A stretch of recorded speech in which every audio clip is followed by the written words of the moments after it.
உலகம் முழுவதும் உள்ள சன்லைஃப் தொலைக்காட்சி நேயர்களே, உங்கள் அனைவருக்கும் வணக்கம். இது நாட்டு மருத்துவம், நலம் தரும் மருத்துவம், எல்லோருக்கும் ஏற்ற பக்க விளைவுகள் இல்லாத பாதுகாப்பான பணச்செலவுகள் இல்லாத மருத்துவம். எளிய மருத்துவ குறிப்புகளை இந்த நிகழ்ச்சியிலே நாம் ஒவ்வொன்றாக பார்த்து பழகி பயன்பெற்று வருகின்றோம். இன்று சில மருத்துவ கருத்துக்களை நாம் தெரிந்து கொள்வோம்.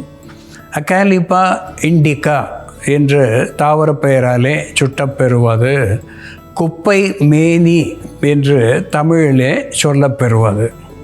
இந்த குப்பை மேனி இலையை கையிலே நசுக்கி சாறு எடுத்துக்கொண்டு அதனோடு ஓசிமம் சாங்டம் என்று சொல்லக்கூடிய துளசி, இந்த துளசி சாறும் குப்பை மேனி சாறும் சம அளவு எடுத்து வைத்துக்கொண்டு 8 முதல் 10 துளிகள் எடுத்து சிறிது தேனோடோ அல்லது பாலோடோ சிறு குழந்தைகளுக்கு உள்ளுக்கு புகட்டுவதனாலே நெஞ்சக சளி, சுவாச சீர்கேடு, மூச்சு திணறுவது, ஆஸ்துமா இப்படிப்பட்ட தொல்லைகளிலே இருந்து அவர்களுக்கு விடுதலை தருகின்ற வகையிலே நெஞ்சக சளியை கரைத்து வெளித்தள்ளி சுவாச பாதையை சீர் செய்து அவர்களுக்கு ஆரோக்கியத்தை இது தரும். இந்த சளி வாந்தியோடு வெளியாகி அவர்களுக்கு குணத்தை தரும் என்பதை இங்கே சுட்டிக்காட்ட விரும்புகின்றேன். அன்பான நேயர்களே, வசம்பு அகரஸ் கேலமஸ் என்று தாவர பெயராலே சுட்டப்பெறுவது பிள்ளை வளர்த்தான் என்று அதற்கு ஒரு பெயர். தாயினும் சிறந்தது இந்த வசம்பு என்று சொல்லுவார்கள். இந்த வசம்பை வாங்கி அதை நெருப்பிலிட்டு கரியாக்கி அதை தூளாக்கி பொடித்து வைத்து கொண்டு வெறுகடி அளவு தேனோடோ பாலோடோ ஏதேனும் ஒரு வகையிலே பெரியவர்களுக்கு வெறுகடி அளவு, சிறு குழந்தைகளுக்கு 3 வயதுக்கு உட்பட்டவர்களுக்கு அதிலே பாதி அளவு அன்றாடம் 2 வேளை உள்ளுக்கு சாப்பிடுவதனாலே வயிற்றை பற்றிய வாயு, பெல்ச்சிங் என்று சொல்லுகின்ற வயிறு உப்புசம், வயிற்று பொறுமல், அடிக்கடி வாயு வெளியேறுகின்ற நிலை இவற்றையெல்லாம் போக்குவது மட்டுமல்லாமல் செரிமான சீர்கேடுகளை போக்கி ஆசன வாயை பற்றிய துன்பங்கள், புண்கள் இவற்றையெல்லாம் ஆற்றுவது மட்டுமின்றி ஹெல்மின்திக் என்கின்ற வகையிலே வயிற்று புழுக்களை வெளித்தள்ளக்கூடிய ஒன்றாகவும் இந்த வசம்பு சுட்ட கறி விளங்கும் என்பது உண்மை.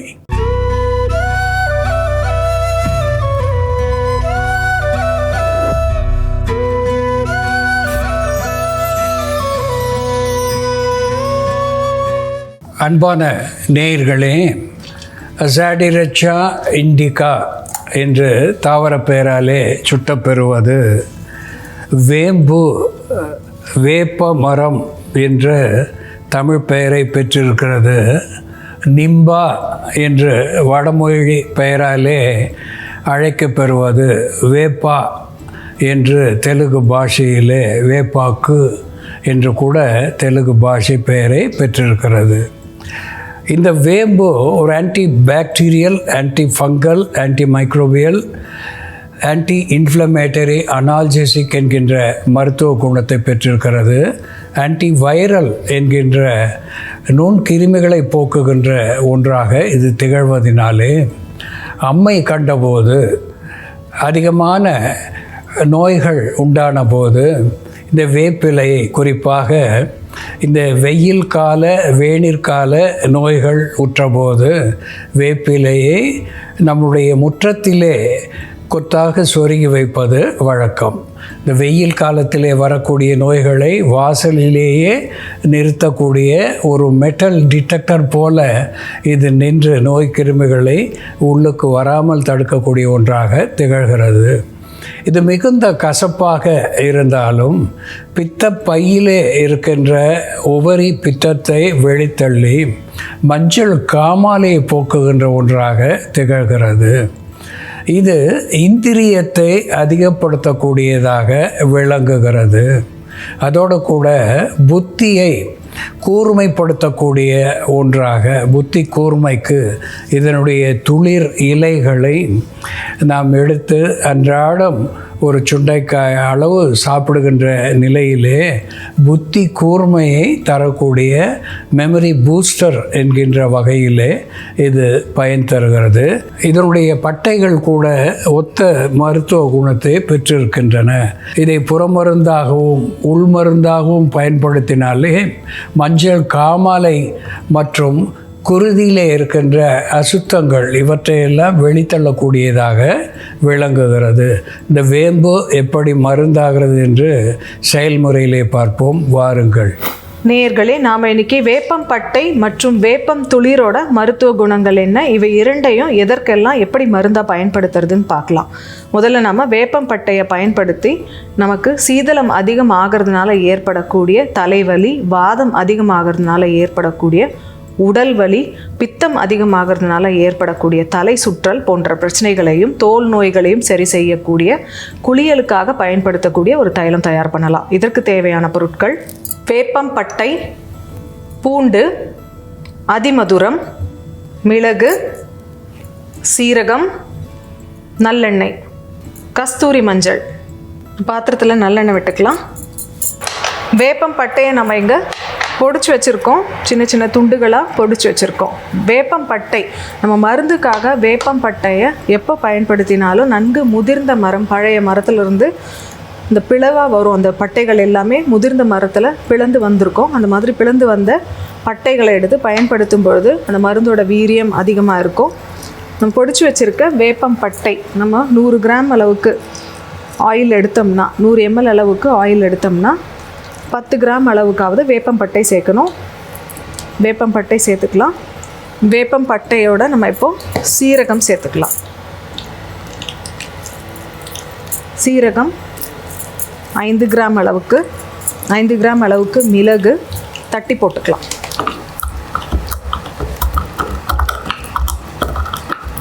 தட்டி வச்சுருக்க மிளகு சேர்த்துக்கலாம். அதே மாதிரி பூண்டு நம்ம நறுக்கி வச்சுருக்கோம், பொடியை நறுக்கி வச்சுருக்கோம். பூண்டும் நம்ம 10 கிராம் சேர்த்துக்கலாம். மிளகு, பூண்டு, வேப்பம்பட்டை, சீரகம் இதெல்லாம் சேர்த்து காய்ச்சிட்ருக்கோம். இதில் இருக்கக்கூடிய பொருட்கள் எல்லாம் நல்லா வெந்ததும், பூண்டு பொன்னிறமாக ஆனதும் நம்ம ஸ்டவ் ஆஃப் பண்ணிவிட்டு கடைசியாக அதிமதுர பொடியும் கஸ்தூரி மஞ்சள் பொடியும் சேர்க்கணும். இப்போவே சேர்த்தோம்னா அந்த எண்ணெய் நல்லா கருகிடும். அதனால் நம்ம அதை கடைசியாக சேர்த்துக்கலாம். வேப்பம்பட்டையோட தன்மையை நம்ம எண்ணெயில் சேர்த்து கொதிக்க வச்சாலும் சரி, தண்ணீரில் சேர்த்து கொதிக்க வச்சாலும் சரி, அதிகமாக நுரை வரும். இந்த வேப்பம்பட்டையை தண்ணீரில் போட்டு கொதிக்க வச்சு அந்த மேலே வரக்கூடிய அந்த நுரையை எடுத்து கீலாய்டுன்னு சொல்லக்கூடிய தழும்புகள் வளரக்கூடிய நோய்களுக்கு மேல் பூச்சை அப்ளை பண்ணிட்டு வரும் பொழுது அந்த நோய் பரவுவது தடுக்கப்பெறும். அதே போல் அந்த கீலாய்டினால் ஏற்படக்கூடிய வலி மற்றும் நமைச்சல் கட்டுப்படும். பொன்னிறமாக ஆகிற வரைக்கும் நம்ம சிறு தீயில வச்சு பூண்டு இதெல்லாம் சேர்த்து நல்லா வறுத்துடலாம். வேப்பம் துளிரை நம்ம வெயில் காலத்தில் வரக்கூடிய தோல் நோய்களுக்கு மருந்தாக பயன்படுத்தலாம். இந்த வேப்பம் துளிரை மட்டும் எடுத்து, இது போன்று காப்பர் நிறத்தில் இருக்கக்கூடிய வேப்பம் துளிரை எடுத்து அதோட சம அளவு அதிமதுரம் மற்றும் கஸ்தூரி மஞ்சள் இவை மூன்றையும் சேர்த்து நல்லா விழுத அரைச்சிட்டு அந்த விழுத வேர்க்குரு, வேனல் கட்டி, அக்கி, அம்மை போன்ற நோய்களுக்கு மேல் பூச்சா பயன்படுத்தலாம். அதே விழுத சுண்டைக்காய் அளவு நம்ம உருண்டைகளாக உருட்டி மாத்திரைகளாக வெயிலில் காய வச்சு எடுத்துக்கிட்டு அந்த மாத்திரைகள் தினம் 2 மாத்திரை வெயில் காலத்தில் சாப்பிட்டுட்டு வரும் பொழுது அம்மை நோய்களுக்கும் வைரஸ் நோய்களுக்கும் தடுப்பு மருந்தாக செயல்படும். நோய் கண்ட பொழுதும் இந்த மருந்தை நம்ம பயன்படுத்தலாம். 3 to 5 நாட்கள் இந்த மருந்தை எடுத்துகிட்டு வரும் பொழுது அந்த கொப்புளங்கள் சீக்கிரமாக ஆறும். இப்போது பூண்டு நல்லா பொன்னிறமாக வறுபட ஆரம்பிச்சிருச்சு. இந்த ஸ்டேஜில் நம்ம ஸ்டவ் ஆஃப் பண்ணிவிட்டு மற்ற பொருட்கள் அதிமதுரம் மற்றும் கஸ்தூரி மஞ்சளை சேர்த்துடலாம். அதிமதுர பொடி 5 கிராம் அளவுக்கு. தோலில் ஏற்படக்கூடிய நமைச்சலை கட்டுப்படுத்தக்கூடிய மருந்து அதிமதுரம் இருக்கிறதுனால அதை சேர்க்குறோம். கஸ்தூரி மஞ்சள் பொடி 5 கிராம் அளவுக்கு. இப்போது இந்த எண்ணெயை நம்ம ஆற வச்சுட்டு எடுத்து வச்சுக்கிட்டு பயன்படுத்தலாம். இந்த எண்ணெயை நம்ம தலைக்கு குளிக்கும் பொழுது வாரம் 1 முறையாவது தலையில் தேய்ச்சிட்டு 30 நிமிடங்கள் ஊற வச்சுட்டு அதுக்கப்புறம் வெதுவெதுப்பான தண்ணீர் கொண்டு தலை குளிச்சுட்டு வரும் பொழுது நமக்கு சீதளத்தினால் ஏற்படக்கூடிய தலைவலி கண்ட்ரோல் ஆகும். வாதத்தினால் ஏற்படக்கூடிய உடல் வலி, பித்தம் அதிகரிப்பினால் ஏற்படக்கூடிய கிறுகிறுப்பு, உயர் இரத்த அழுத்தம் போன்ற பிரச்சனைகளை கட்டுப்படுத்தும். வேப்பம்பட்டை தைலத்தை நம்ம இப்போ வடிகட்டிடலாம்.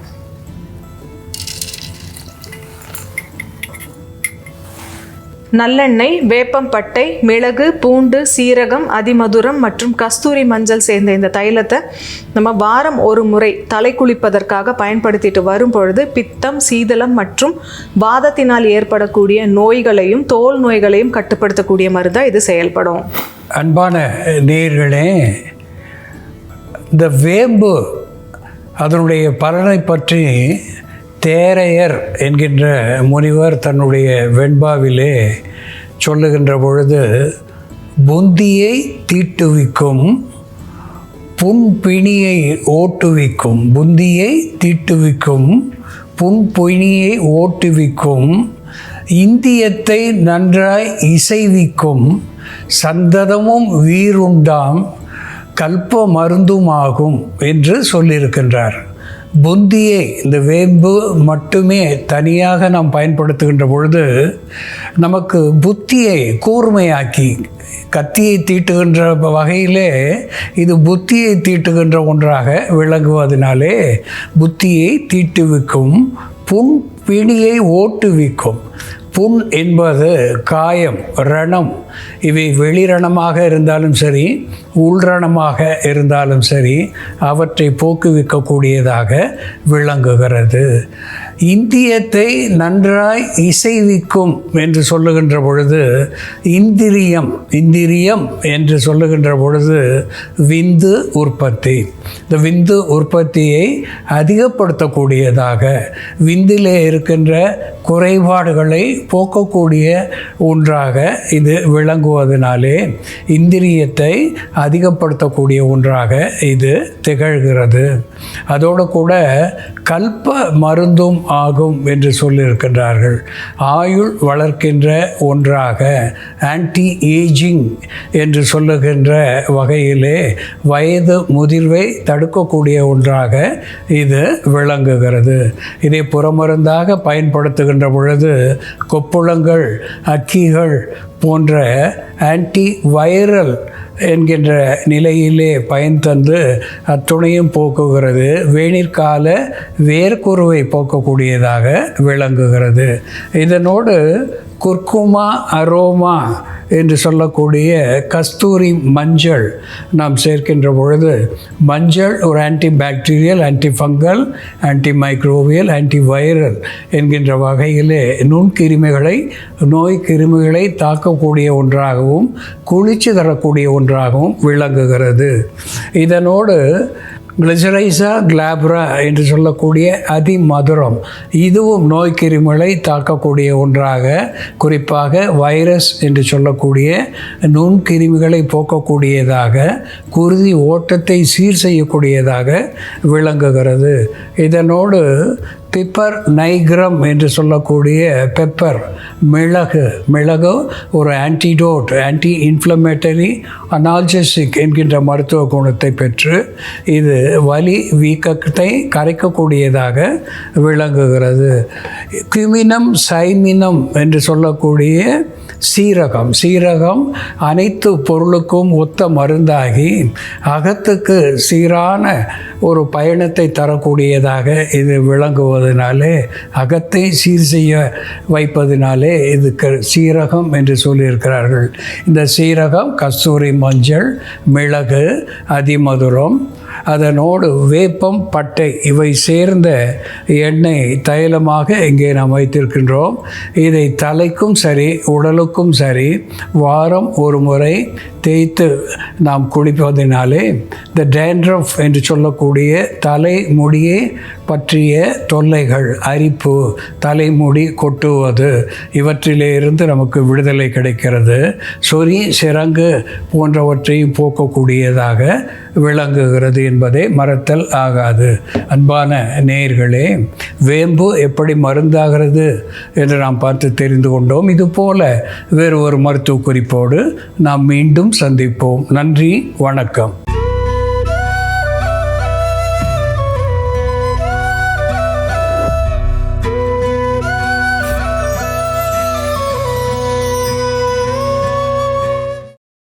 இன்னும் பல வீடியோக்களை காண சன் லைஃப் சேனலை சப்ஸ்கிரைப் பண்ணுங்க.